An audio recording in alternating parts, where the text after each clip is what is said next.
Gentlemen, hello, happy Friday, what's up? We're back from PAX, and I'd like to dedicate the show to the many, the fallen, including myself, who have suffered from the PAX flu. And I just want to throw this out here right now, because I know that certainly with the widespread audience at 8BitGet, someone from the CDC has to be watching, right? I mean, statistically, it's going to happen eventually. Why doesn't the CDC... I was talking to a few folks about this at PAX. Why don't they study PAX and they study the cultures that are created and the illnesses that spread? I feel like they'd get a lot of data. And PAX really is just a gigantic petri dish, you know? It's crazy too, because that's like the one event that you hear people coming back from. They're like, God damn it, I'm so sick. But it doesn't happen at E3 from what I've been told. Yeah.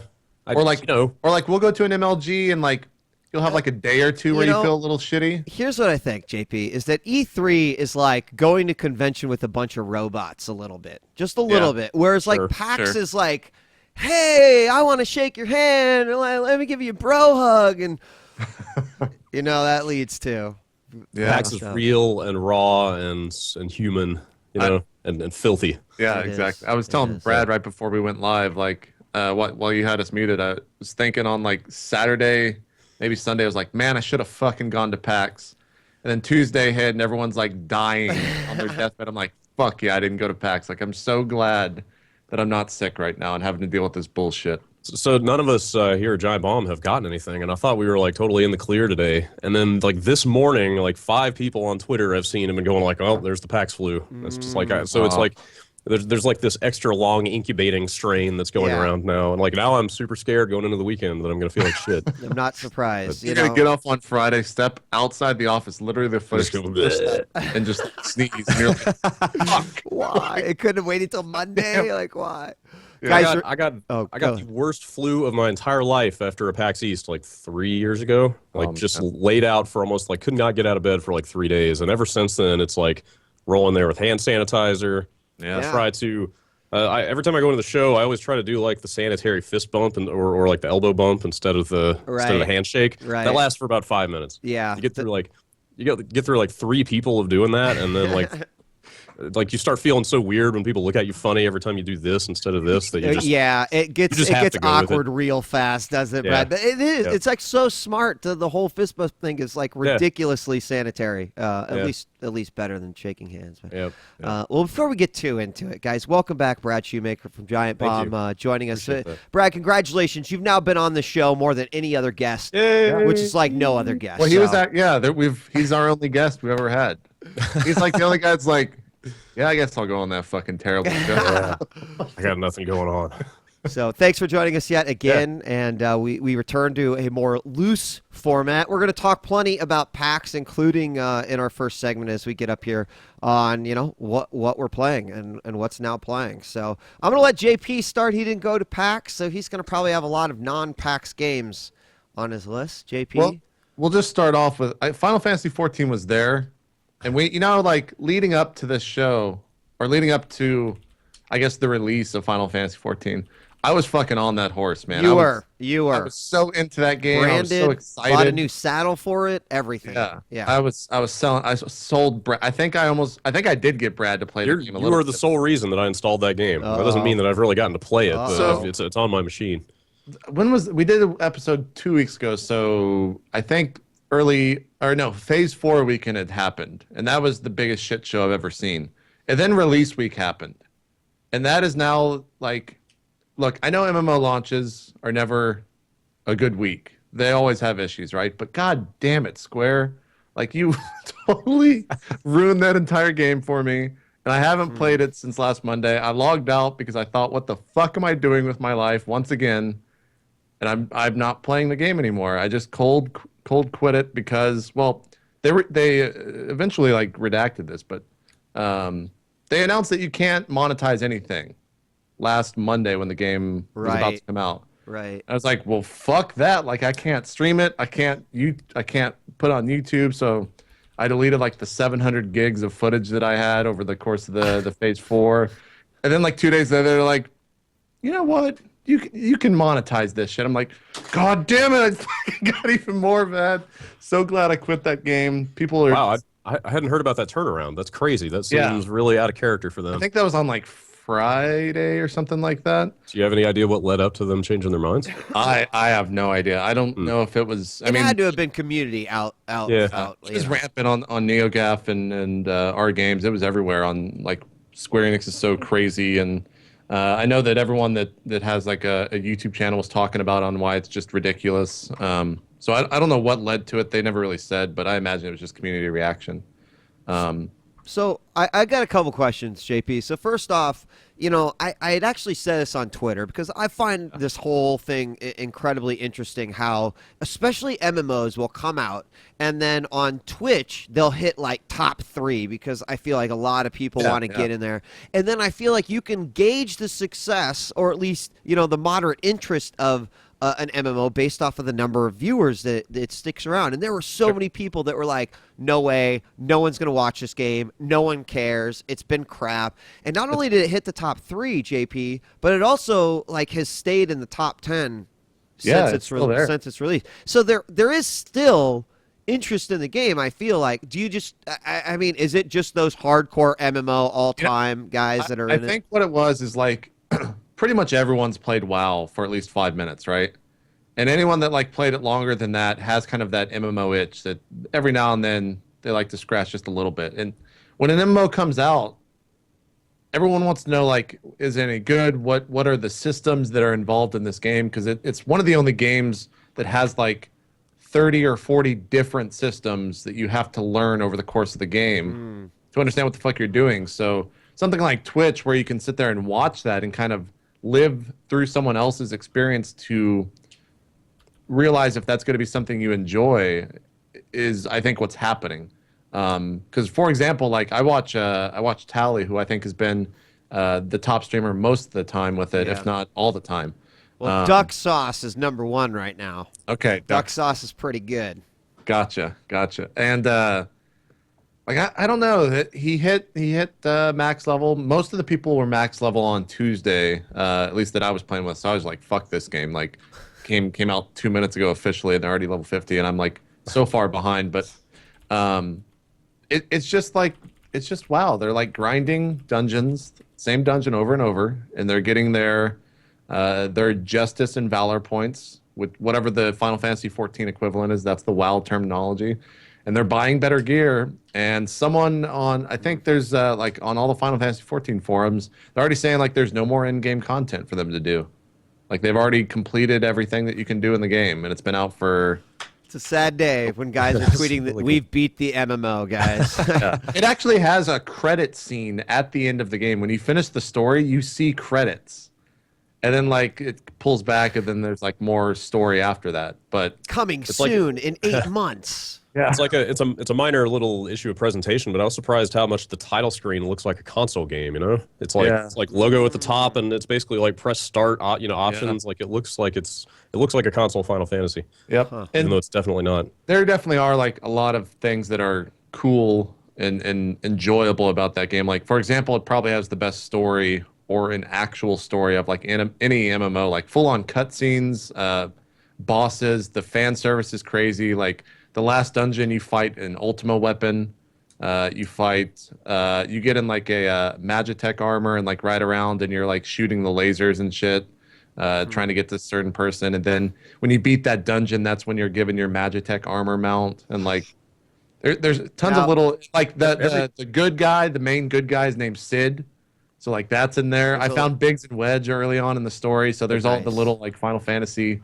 Every time you say this stuff to me, I feel like I finally understand how like Disney mega fans feel, because just like every time one of those names comes out, it's just like I feel this little twinge of like I need to get in there and see that stuff for myself. But then I played it. And JP, there's quite a few people in chat that are saying, hold on a second, they have not completed all of the end-game content, that they've beat the storyline, which is the culmination of leveling experience, but apparently Bahamut's Labyrinth is still there after killing all the hard modes. That's like the first raid, I think, that people can't act, or maybe I haven't seen any streamer do it yet, so that's how I know all of this, is I've watched Tally like complete a large chunk of the game. And now he's just like farming hard modes of Ifrit and trying to get a crafter to like craft the sword so he can have like his best sword and shield and all that shit. So Okay. I don't know. Interesting. I see that and I watch a stream like that. I'm glad that I'm not playing that game, because if you take the time to get to a cap level in MMO, you're already invested. You're not going to just quit. You're going to sit there farming that instance for fucking who knows how many hours and like wasting away. And I'm so glad that I'm not in that position, that I can just like have that freedom to do whatever the fuck I want on a day-to-day basis instead of being stuck at the PC like grinding something. So Yeah. I'm happy with not playing. It definitely had its issues, but they all seem to be, for the most part, resolved now, like a week and a half later after launch. So Great. So yeah, fuck Final Fantasy 14. All right, let me throw one out there. So, I mean, we talked a little bit about the last show, but I've continued to play some Hearthstone and still keeping my interest. I won't go too much into it because, like I said, we already discussed it. So let me throw out the other one that I've been playing, because PAX means travel and travel means mobile gaming. So I finally got a chance to sit down and actually play a fair amount of PvZ2, which is, of course, PopCap's sequel to one of their critically acclaimed games. If you've never played, it's like the simplest form of tower defense meets, real-time strategy that you can get. It keeps the same cutesy look and feel, but the big change is the fact that they made it free. They added a shitload of in-app purchases. However, everything's still accessible from playing and literally grinding the game through the entire game. And I have to say, like, they haven't changed the formula. They definitely followed along to, like, if it's not broke, there's no reason to necessarily fix it. But they've improved all the animations on it. And I don't think the IAP for the game is actually that terrible. Like, I'm not going to purchase anything for this game, I don't think, ever. But I could see myself grinding through stars on a regular basis when I'm traveling or whatever. It's just interesting. Like, I almost feel like this was such an easy sequel for them to make.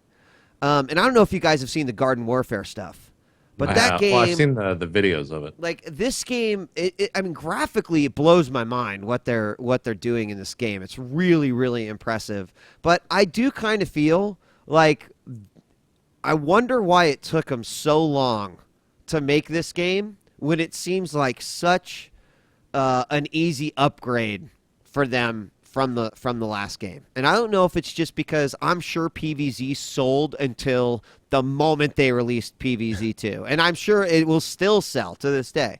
But I don't know. I mean, I would throw that out there. I don't know if you guys have any thoughts on that. Yeah. What do you think? I mean, it took them a while to get the first Plants vs. Zombies onto every platform that's ever been released. Yeah, that's true. The C64 version was kind of a tough one. It's a super well-made game. Like you said, the animations, the design, like all of the video gamey aspects of it are totally on point. But then I run into the star grinding, which you said you don't have a problem with, and I get mired in that stuff. Like, how far have you gotten? Did you get to have you gotten to at least like the end of the second world yet? No, I haven't gotten to the end of the second world. I would say I'm like, but I've probably completed every star in the first world. Okay. And probably halfway through in the second one. Okay, so I think those stars carry over. Is that right? They do carry over. Like, when you spend the 15 to go to the next level, they right. they carry over. Okay, so that'll be helpful for you, because the record scratch moment for me was I got to the end of the second world and they required double the number of stars as they did in the first world. Right. So you have to go back, and if you hadn't gotten the keys, then that's where maybe you're having to purchase the keys to open up the other stars. Totally. And then you can pay $5 to skip the star grind and go straight to the next world. And like, that's the sticking point for me, is when you're offering a monetary transaction to skip like massive swaths of the game. Like, at some point it's like what are you saying about your game if you're offering me the chance to skip part of it? Well, and so here's the crazy thing, right? Like, for a game like that, I'll either grind it out or I'll just stop playing, and I'll be content with not seeing the end. On the flip side, I really loved Payday 2, and we talked about this in the last 8 bits. I really loved Payday 2, but I felt like the grind was so intensive for the in-game stuff that I was like, I'm never going to be able to see and unlock some of the shit, because I will never, ever, ever get to grind that much. Whereas, like, I would actually have rather put the $29 or whatever it was for Payday 2 into in-app purchases, so I could have just like pumped my dude up and then experienced all the content I wanted to. Like, it's so weird that you get two extremes on something like that, but this might have been the first time, and relating it to Payday 2, that I actually wished I had in-app purchases versus something where, it's the exact opposite.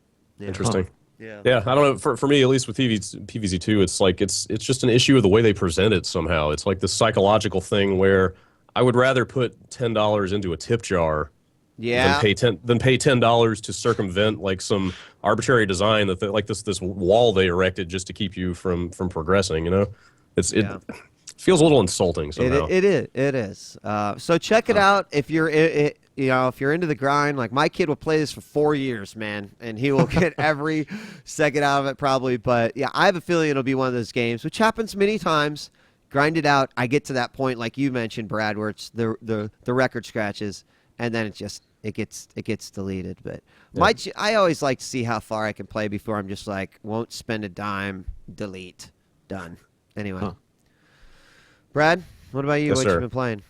I haven't had a whole lot of time to play stuff with PAX going on, or are we talking about PAX stuff yet? You know what? We later? just I threw PAX games in there, a few PAX games I wanted to talk about. So. I did finish Saints Row 4, kind of around before and after PAX. Have you guys played that? Oh yeah. Oh yeah, you flew through that, right? Yeah, flew through it. I mean that game is great. Like they out Crackdown.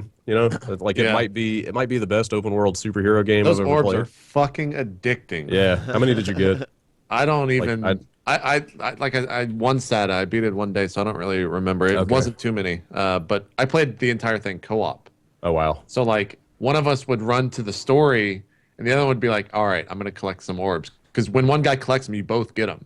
Oh wow. So he would just run around like collecting all the orbs around you, and then we would eventually get to the story and go on. But they're addicting as shit. Because we just be like, "Wait, don't go in the door. There's one right here. I'm very close to it." Yeah. And then there's one like right next to you. Yeah. That game's great. Like it sort of feels like you can tell that it started out as an expansion for 3. That whole thing about it. It's like the DLC, and then they turned it into a sequel. Like you can kind of see that here and there, but the writing is still on point. I did feel like it petered out kind of toward the end of the game. Yeah. Some of the writing in the middle is so strong that the ending, I don't know, fell a little flat. But I don't know if everybody's had time to finish it yet. So yeah, I won't go into that stuff. Tell me if you had this same feeling about the game. Like, I played through the game and loved every second of it. The story was incredible. There were so many like funny bits, so many like insane things that you could never do in a normal game, but they like did. Where it's just like, wow, this is an actual video game. Like they had so many amazing moments with licensed music that was like the best I think I've ever seen in video games. Then you beat the game, and for me, I like started reflecting back on it. I was like, that was just a reskinned Saints Row 3. Kinda, yeah.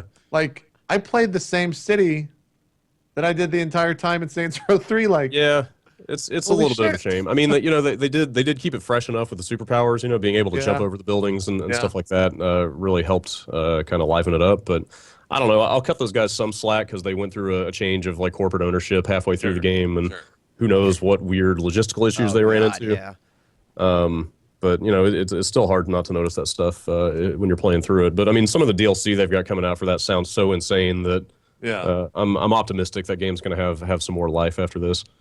Hope so. I hope so. Yeah. The DLC. What is the first one? Enter the Dominatrix. Well, so it's Enter the Dominatrix, which is what that game started out as, which is insane. But then like the description is it's like a tongue-in-cheek version of what this DLC was going to be in the first place, or something like that. So I don't know if it's going to turn into this like crazy meta commentary on the nature of DLC, or those guys are nuts. Like they'll come up with something wild. Yeah, if there's anyone that could do a meta commentary on like DLC, it would be them. Yeah, it'd be fucking well done. Like, they're all about they're all about busting down the fourth wall constantly. Like the mission description for the last mission in that game is like, it's something like, hope you did all the loyalty missions if you want. Exactly. And I was worried. I was like, wait, am I going to be able to like go back in this world, or do I have to create a new game? They just straight up tell you, it's awesome. Yeah. But then I don't know if you guys saw that newspaper article that came out a couple weeks ago. It's like because those guys are in Illinois, and it was like a local paper doing this story on Volition. It was just like, oh, this video game company started from nothing, and look at them now. and there's a photo in the paper of these guys working with a whiteboard behind them with just like this list of like every DLC that's coming out for that game. Oh my God. We haven't figured out if it was an elaborate troll, because I mean, obviously they're going to like put something stupid up there for the newspaper to see, or if they just caught it. But the DLC after that one's called the DLC after the Dominatrix one is called Saints Save Christmas. Oh my God! Like perfect. You know, they're kind of like the South Park of video games. Yeah, totally.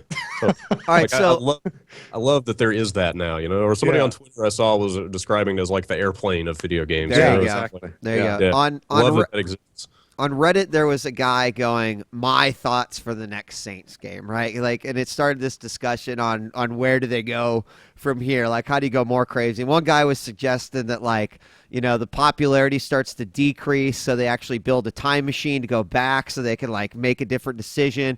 And they end up going, like, way back in time or way ahead in time, so they could either go future or past, and then they could, like, just fuck with the whole universe however they wanted to. But what do you guys think? I mean, I could tell you both huge fans of the series. Sure. You know, you get to pen the story for the day. Like, where the hell do you take it? Do you... That game, the way that game ends, like, they could fucking do anything. They could. Yeah. You totally can do, like, I don't want to spoil it, but, like, there are no limits to what they could do on a scale, like, they could fucking make it an alien game. Yeah. Like, you could go to another alien planet and fucking, I don't know, screw with that city and see how that goes. Right. It's crazy. There's something that happens like a third of the way into that game that makes you feel like they've written themselves into a corner. You know, it's like, how are they ever going to have another game after this? And then like one line of dialogue in the ending, it's like, oh, there you go. They've got a blank slate again. They can just do whatever. That's fantastic. That's Yeah. So I don't know where they go. Like, and frankly, I really don't care. Like, I'll play whatever they put out, most likely. What's interesting to me, and Brad, before I move on to another thought, do you have anything to say on that point? No. So what's interesting to me is, like, everyone's played Saints Row 4. We kind of know what to expect from, like, that open world experience. And now we've got GTA 5 coming up in like 2 weeks, I think, 2 weeks. Yeah. And like, how much different that's going to be. Yeah. But it's still like an open world game. Like that. Totally. That's going to be. I'm almost going to be a little bit sad that I can't like superpower my way through. I know, right? GTA, like I'm gonna have to walk from place to place. That's kind of what's so cool about Saints Row, because when the first one came out, it was just like, wow, they really went for a Grand Theft Auto game, didn't they? Like it just felt like a really kind of 2-bit also ran, but you know, GTA 4 walked back on the craziness from San Andreas, while Saints Row just kept going with it, you know? Yeah. So they've really differentiated themselves at this point, where they feel like two really distinctive franchises instead of one just like aping the other. Sure. I feel like Vice City was kind of that point of turning for them, where they could have gone really insane or kind of stuck with what they did. And then, because crazy shit happened in that game, right? Yeah. Insanity was happening. Right. And then like GTA 4 kind of toned it down. Yeah, totally. Crazy shit still happened from time to time, but it wasn't on the scale of like a Saints Row or whatnot. And right. And I'm glad they did that. Like, I'm glad that they can stick with that. I guess I'm glad both games exist, really. Absolutely. I do like those two sides of like, yeah, I can fly around and like beat someone up with a giant fucking dildo, or I can like walk around as was it Nico in 4? Was that the Nico? Yeah, as Nico, and just like Nico Bellic. Just act normal. Man, that was pretty good. Yeah, it was a good accent. So have you guys played Liberty City Stories? It's the only Russian accent I can do. It just happens to sound like him, so it's nothing amazing, trust me. Have you guys played Liberty City Stories? It was the PSP version of Grand Theft Auto. No, I've seen it. You know, in terms of like, you're kind of talking about the crazy, that was another game where they sort of, I think they got a little bit more freedom than maybe intended, and so they did some crazy stuff in there. Anyway, I noticed it's going to be available for PlayStation Plus users next month, so it's a good one to sort of bring back from the dead, especially if you're looking for something to play on your Vita or whatever. But did either of you guys play Chinatown Wars for the DS? No, I always heard it was fantastic. Yeah, I think I've got it. The game was like incredible. Yeah, I've got it on my iPhone. They're similar. I've never got around to playing it. It's like a top-down. It's like an old school top-down GTA or something like that, from what I gathered. But I never played it. But I heard the same thing. Like it was ridiculous. So, well, but I'm not gonna go again because we just spent the whole time talking. But I want to know what Is A Wolf Among Us really good? Okay, so I gotta tell you guys, I've even got source prepped here. Like I'm the biggest. I'm like I love comics, right? And like recently I've been going back. I've been reading a lot of shit, over the last 3 years that I feel like I just never gave just due. Partially because I didn't maybe have the money for it, like I was always tight on expenses, and now I'm going back. I'm finding, learning about digital comics and all these ways to get old trades and stuff and blah, blah, blah, blah, blah. Anyway, love for comics. Fables in the last few years is one of the comics that I've just fallen in love with. It's absolutely just one of the most incredible pieces of work. And they've been running since July of 2002 by Bill Willingham, the creator of all of it. And it's just, it's about fairy tales that have been, that have been displaced, if you will, put back into the real world. And they live in a place called Fabletown that's sort of enchanted so that no one knows that it's there. And it's one of these stories that starts out this big, and then it just gets, this big. And that's one of the reasons I like it. So A Wolf Among Us, it takes place in sort of the early time frame of the Fables universe, and it follows the main character, Bigby Wolf, who is sort of the human. Well, he's a wolf too, but he's the big bad wolf. And so he's like a good guy, kind of bad guy in the real world, who is the sheriff of Fabletown. And I got to tell you, playing the first 15 minutes of this game, it not only lives up to the source, very similar to the way Walking Dead did, but the graphic style is exactly the same as The Walking Dead. It fits very well with what they're doing. Shit like you meet one of the Fables. He's a toad, and he's literally a toad, and he doesn't look awkward. It looks like it sort of fits in the world, and it's very mature. Dropping F-bombs, axes to the head, like all sorts of shit happening right off the bat. Makes me really, really excited for this. The interesting thing about it, and being a fan of Telltale games, is that this doesn't have a Clementine. This isn't probably going to be the game that's going to grab at my heartstrings or be able to create suspense in the same way. So that's one of the things that has me most interested about it. Are they going to cater to like the fanboys of the series? And it's an 11-year series, so rightfully so, it's got a shitload of fans. But I wonder, how this is going to work out. And I asked them while I was there, I said, did the success of The Walking Dead have anything to do with you guys going into another comic franchise? And they said, believe it or not, we made this deal at the exact same time that we made the deal with The Walking Dead and Image. So it just sort of happens that, The Walking Dead had great success, and that will likely lead to a lot of success for A Wolf Among Us, because I'm not sure how many people are familiar with the lore of Fables and that whole world. But it's going to introduce a lot of people, and me more than anything, like there's been a lot of pussy shows come out that actually were supposed to be Fables, but then they turned into something else. Currently running on ABC, Once Upon a Time. I watched the entire first season. God damn it. It's decent. It's decent, but then you read Fables and you're just like, this is just shit. Like, this is shit. They should be doing it this way.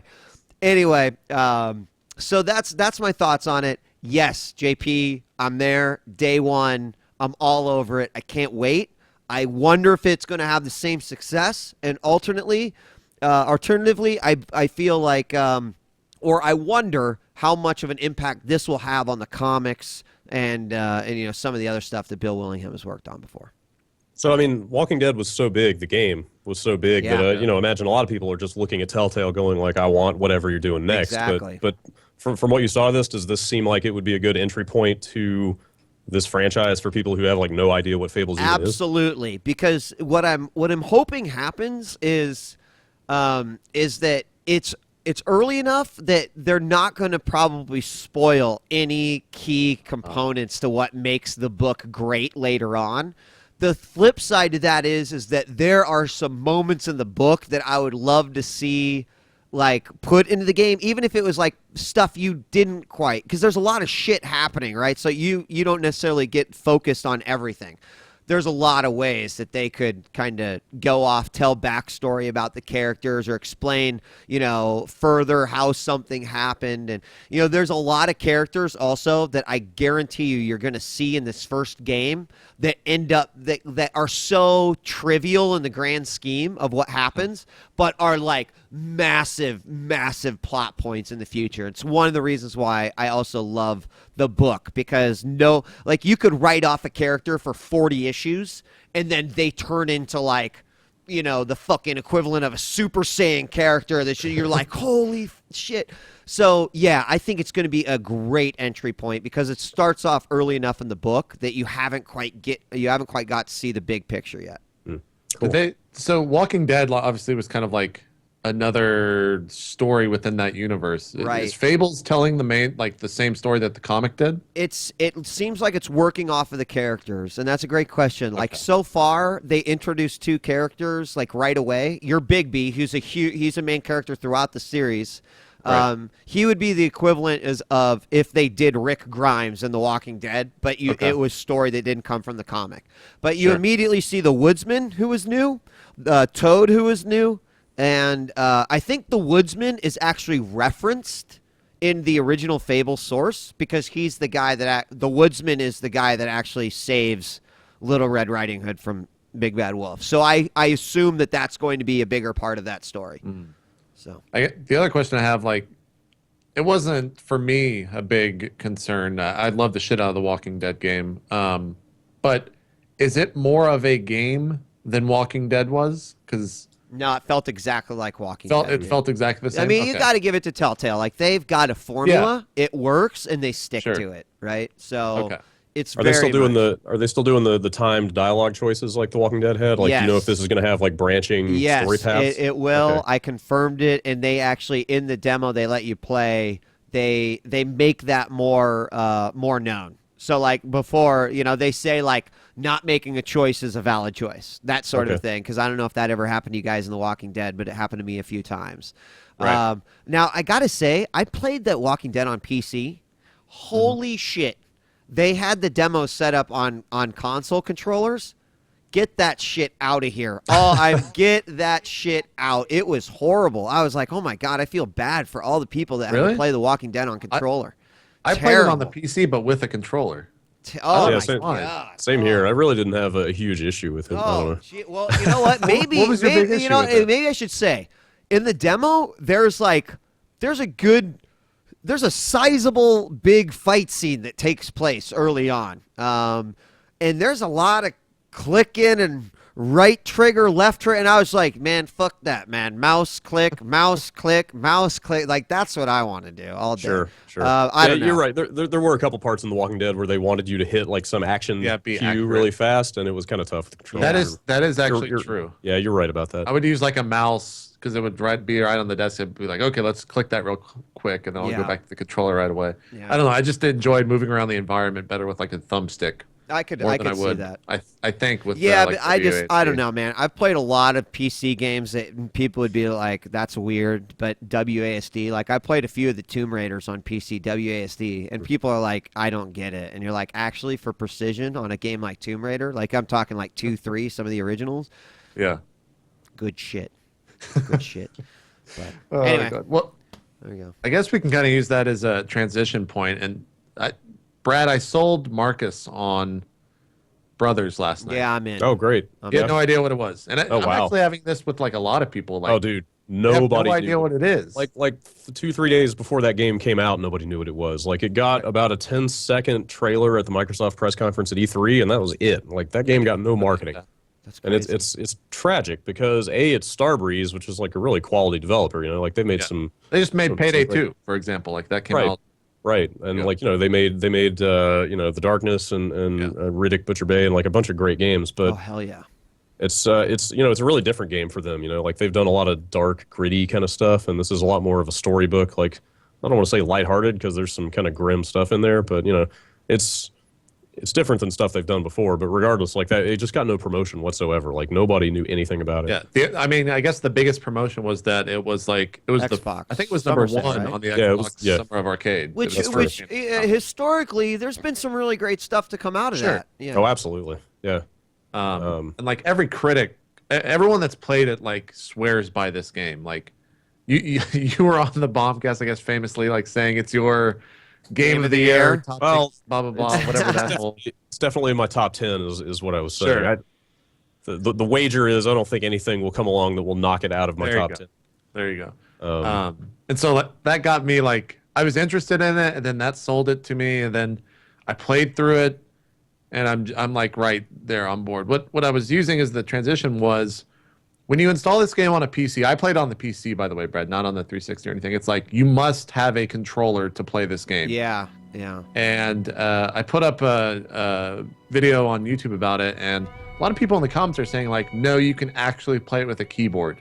And I don't see how you can play that game with a keyboard. Challenge accepted.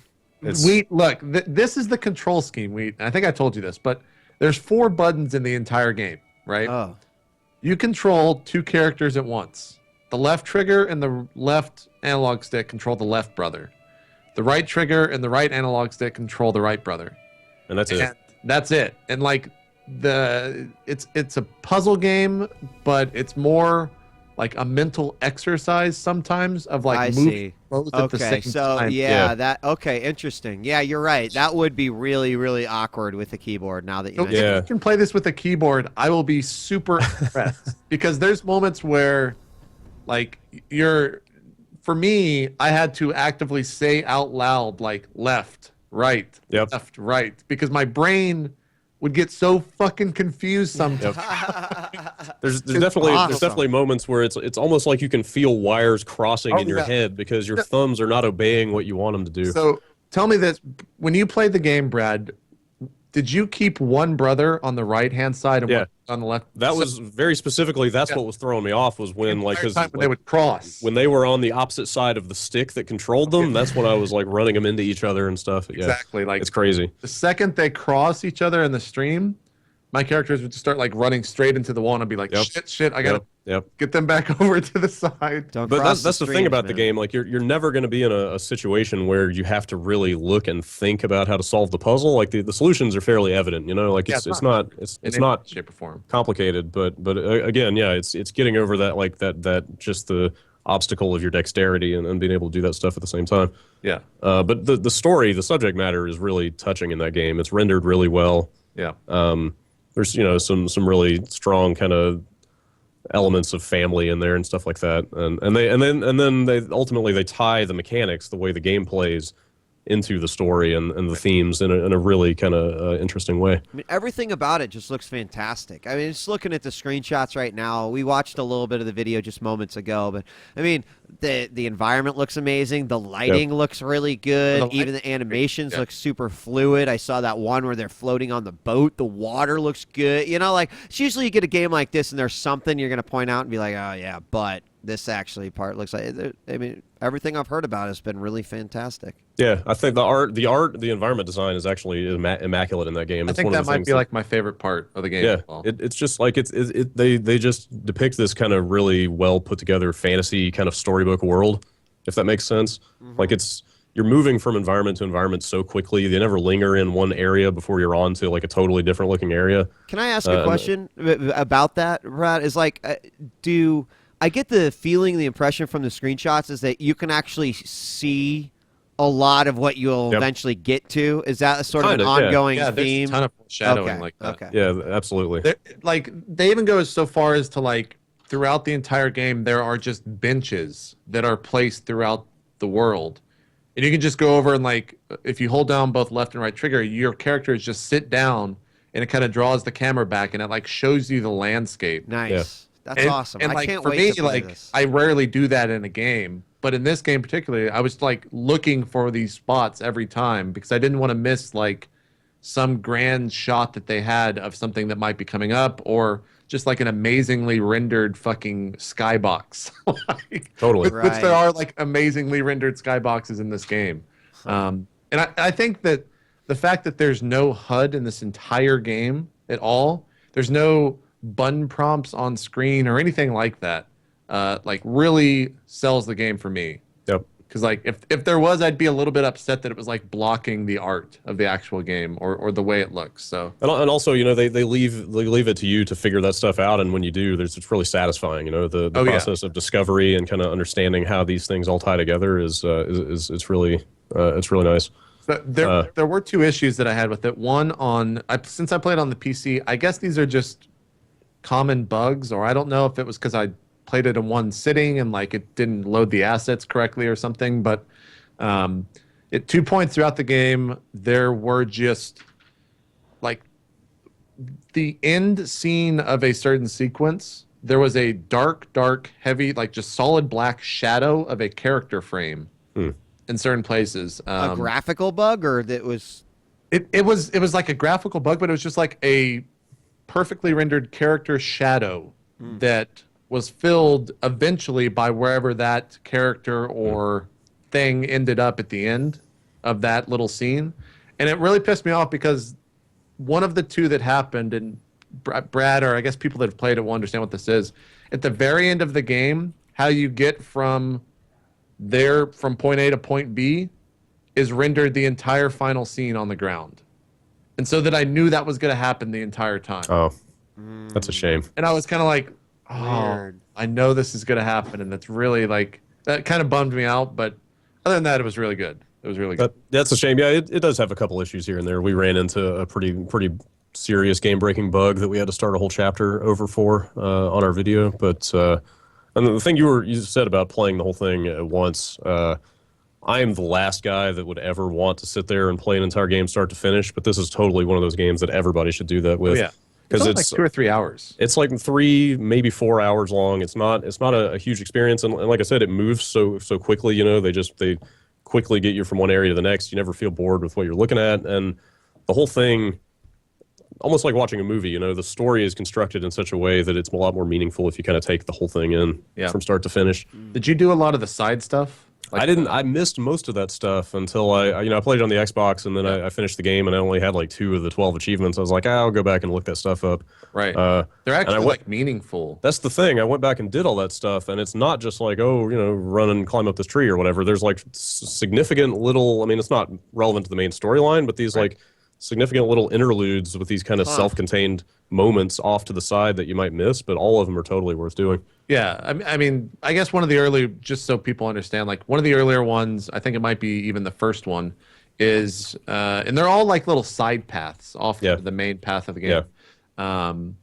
You basically like walk down this hill, and there are these 4 black sheep that are walking around in this pen, and there's one white sheep who's like trying to chase them around, and they just keep running from them. And so like to solve it, you basically grab the sheep, and there's mud in the middle of this little pen. And you throw him in there, then like he's able to run around, and that's kind of like how you solve it. So it's not like, they're not hard puzzles or anything. They're just small little things that I didn't think I would give 2 shits about. Yeah. But it was actually like, it was kind of cool. It was like impactful for something so small to, it was interesting to me how something so small was actually impactful to me. Yeah, there's a lot of implied storytelling with that stuff where you kind of like you go off to the side and you see this. There's a scene here and there's no narration, no dialogue, no nothing, but you kind of like look around, take it all in, and you sort of see what happened there, and you kind of pick up some narrative elements. It's really cool. It's a great game. I can't wait to play it. Yeah, it's fantastic. Guys hype the shit out of it. I like it. Yep, it's good. What else? All right, so I just want to really quickly talk about this because, it's been a topic that we sort of hit on minorly a few times on 8-Bits, and every once in a while in the esports shows it'll come up, and that's the concept of MOBAs. MOBAs like being the hot shit to release, and so, of course, PAX, not without its share of new MOBAs, as Brad, I'm sure you got an earful and an eyeful of them. But there was one that interested me. We only saw screenshots for quite a while, and it was playable at the show. It's called Strife. One of the reasons it interests me is because S2 Games gets to put themselves on the map as the first company, at least North American company, let's say, because I'm sure that some Taiwanese company has already done it, to make multiple MOBAs. they've made Heroes of New Earth. They obviously had a lot of learning experiences coming out of Heroes of New Earth, all the way from their switching to free to play and then not quite getting the market share that they wanted when they needed it the most versus League of Legends and eventually Dota 2. And they give it another shot. And so they do this combination of Dota and League of Legends. And I guess there's just two things that I wanted to say about it because, right, if a MOBA is really going to try to gain market share away from the two popular MOBAs, they're going to have to innovate a little bit, right? I mean, no one's just going to be able to make a clone and then they're going to, oh, well, God, this is just the better of the same game. It's just not going to happen like that. So really what I was looking at when it came to Strife was, what are the innovations that are going to make this unique? So the three things that kind of stand out is, of course, they have this sort of like anti-toxicity approach to the game where they've incorporated a lot of things to remove that. So, for example, like I'm a mid player, let's say, even though the game is they say they move away from role specifics and they allow characters to be more flexible than they are in other games. But let's just say like I'm a mid player. I like to play that role. I can basically queue up in that position so that it will try to queue you with a complete team. So you don't go into a team of 5 and it's like, well, fuck you, I'm mid. And it's like, fuck you, I'm mid, right? And this is That's something the biggest problem in League. In League, right? It's a biggest problem. So they're going to try it at least. But, that's matchmaking. It's actually about the game. There's two things in the game that kind of stood out. Again, the first one I want to preface with the fact that this was an alpha build, right? And this could change considerably when the closed beta begins.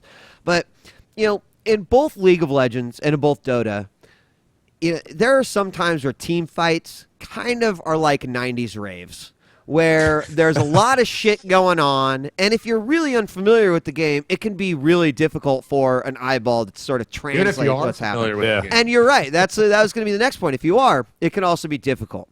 So the first thing I noticed about the team fights in Strife is that they've really, I feel like, kind of pulled back a little bit on a lot of the spell effects and tried to make everything graphically significant in the game.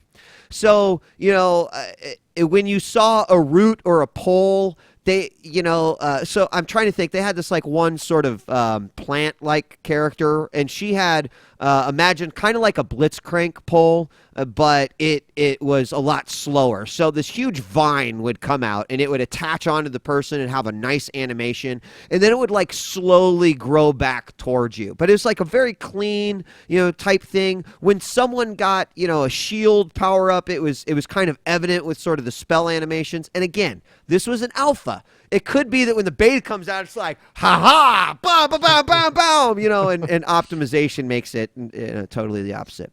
Here's the other thing that, again, working towards innovation.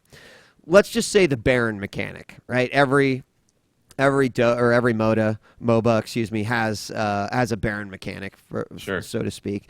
And their Baron mechanic is a little bit different. I'm not sure if it's a win more condition or not. It's kind of, I think it'll yet to be seen.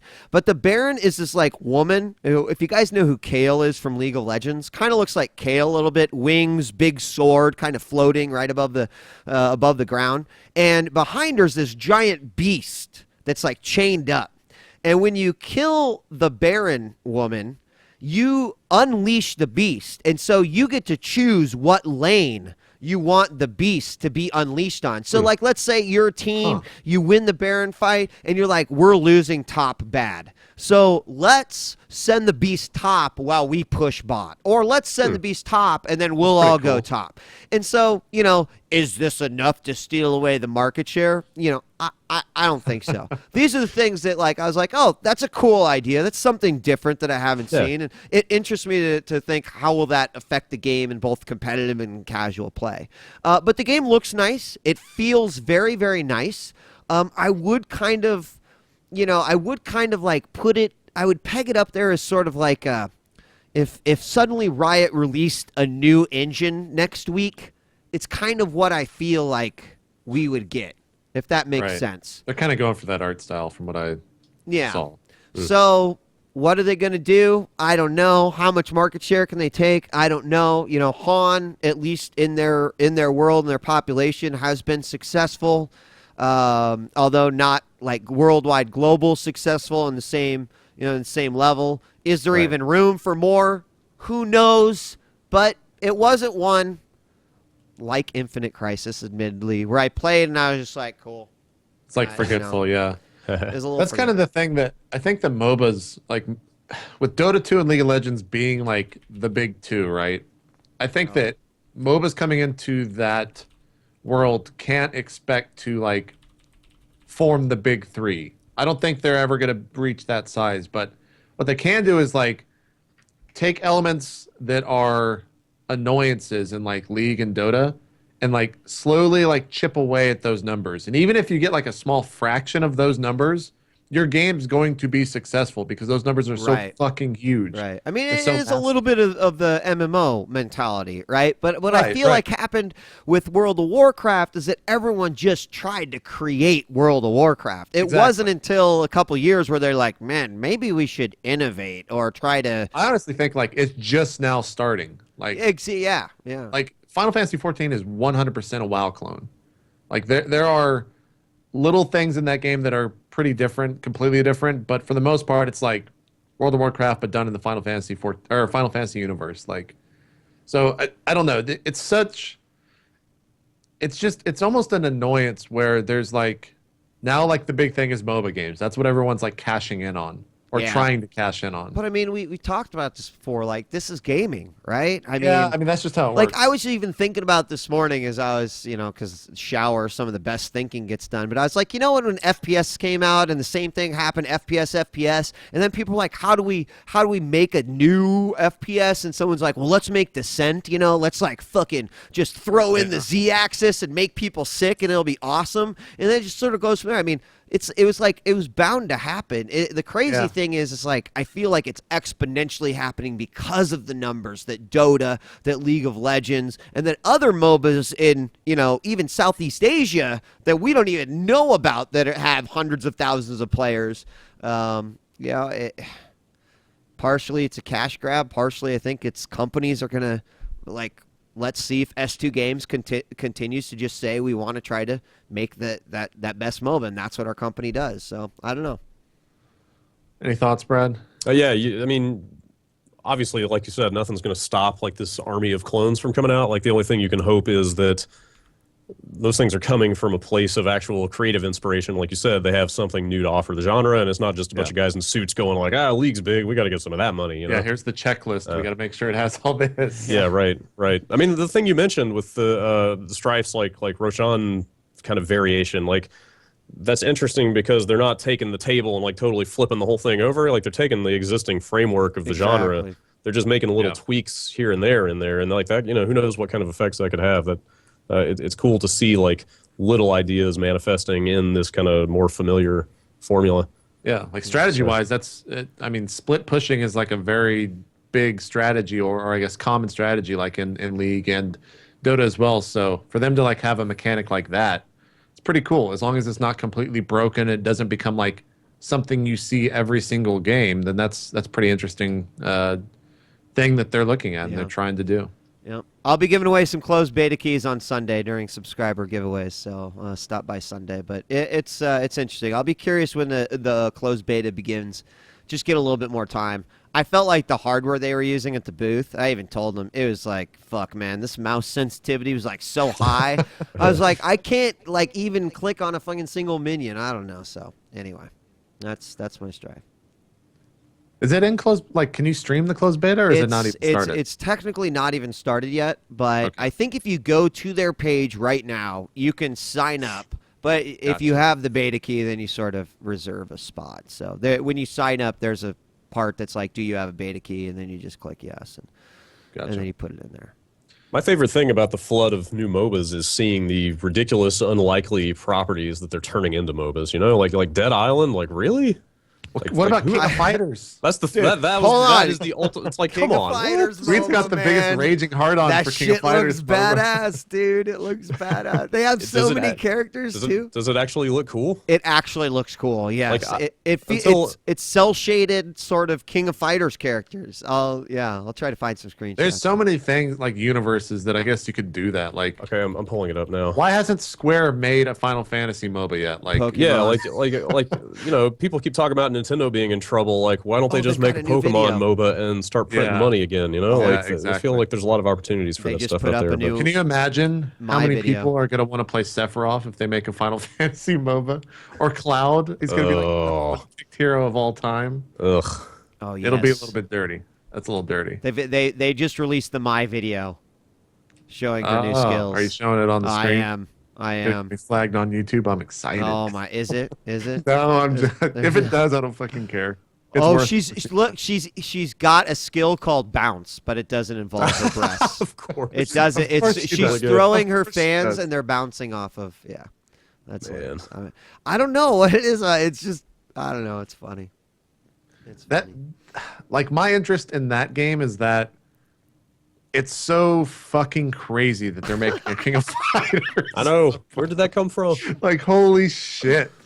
That'll be the one thing that has me like keeping an eye on that game is that it's just insanity. I didn't even know the Dead Island guys are making a MOBA. Oh, totally. Yeah. Yeah, that's crazy. Is it you play as zombies? Like what? I guess. I don't know. Oh, they haven't really announced it yet? Oh, okay.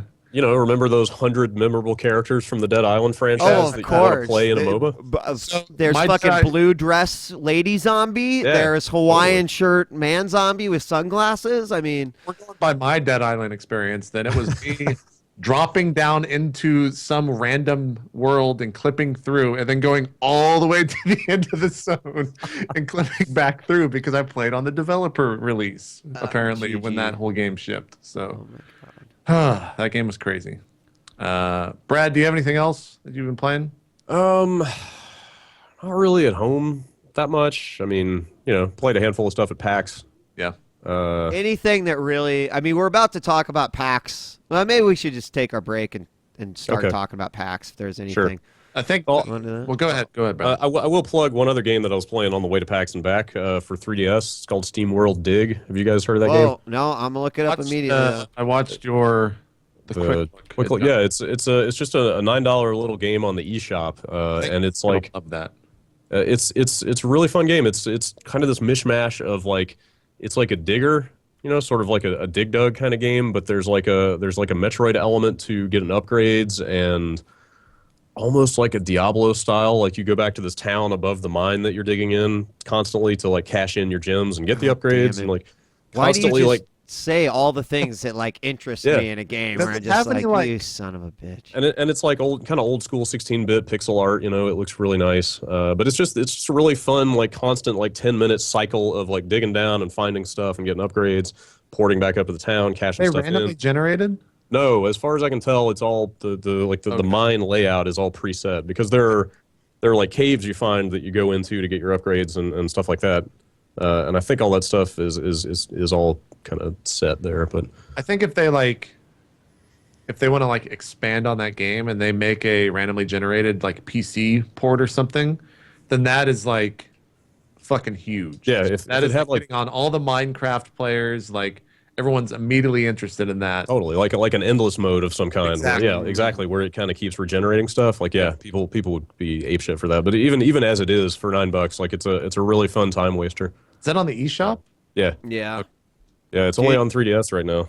They said they're looking into some other platforms, but you know, I think they're a small team. So Like the 2DS. Oh my god. We'll get to that in Yeah, hour. we will. All right, let's take a quick break. When we return, we'll talk PAX, some of the other news items that popped up this week, guys. So thanks for joining us here for another episode of 8 Bits. We're going to take a quick one, then we'll be right back. Don't go away.